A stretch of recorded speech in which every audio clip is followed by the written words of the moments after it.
একটা কথা বলতে চাই, প্লিজ সবাই সবার মাকে, জানি সবাই সবার মাকে খুব ভালোবাসে, তার সত্ত্বেও আমি একটা কথা বলতে চাই, প্লিজ সবাই সবার মাকে ভালোবাসো, খুব ভালোবাসো, কোনো কষ্ট দিও না।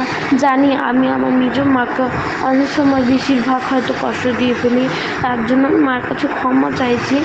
তাও সবাইকে আমি বলতে চাই যে তোমরা সবাই সবার মাকে ভালোবাসো, নিজের মাকে ভালোবাসো, কোনো কষ্ট দিও না। কারণ মারা তোমাদেরকে পৃথিবীতে এনেছে, বা আমার মা আমাকে পৃথিবীতে এনেছে, তাদেরকে কোনো কষ্ট দিও না। কারণ তারা অনেক কষ্ট করে একটা বাড়ি ছেড়ে এসে তোমাদেরকে দেখছে বা মানুষ করছে।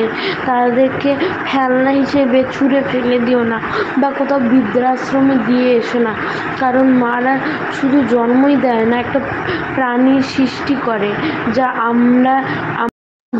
আমরা হচ্ছে আমাদের রূপে আমরা জন্মগ্রহণ করে থাকি। তাই সবাইকে বলছি, প্লিজ তোমরা তোমাদের মাকে কখনোই বৃদ্ধাশ্রমে দিয়ে এসো না।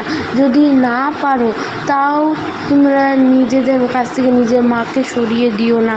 কারণ এমন একটা দিন আসবে যেদিন তিনি আর থাকবে না, বা মা আমাদের থাকবে না। একটা না একটা সময় আমাদেরকে ছেড়ে চলে যেতে হবে। তাই সবাইকে বলছি, প্লিজ এই ভিডিওটা দেখো, এবং নিজেদের মাকে ছেড়ে যাওয়ার কথা কোনোদিন ভেবেও না। কারণ মা আমাদেরকে সত্যিই খুব ভালোবাসে।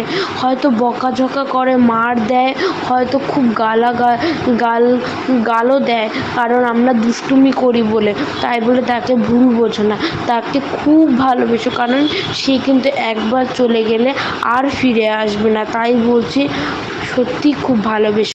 আর বলছি, মা হারিয়ে গেলে আর কখনো পাওয়া যায় না।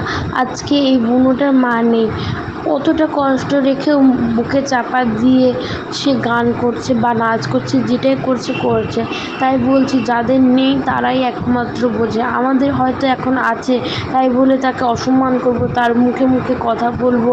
আমি যে বলছি এত কথা, আমিও হয়তো আমাকে বেশিরভাগ অসম্মান করে ফেলি, বা হয়তো কটু কথা বলে ফেলি। আমিও আমার মার কাছে আমি ক্ষমা চাইছি যে মা, আমি আর কোনো দিন এরকম করবো না। কিন্তু সবাইকে তাও আমি একবার বলছি, প্লিজ তোমাদের মাকে প্লিজ অসম্মান করো না। মারা কখনো অসম্মানের পাত্রী হয় না। মারা ভগবান, মারা দুর্গা ঠাকুর, বা কোনো ঠাকুরের সঙ্গে তুলনা করলেই সেই ঠাকুর হয়।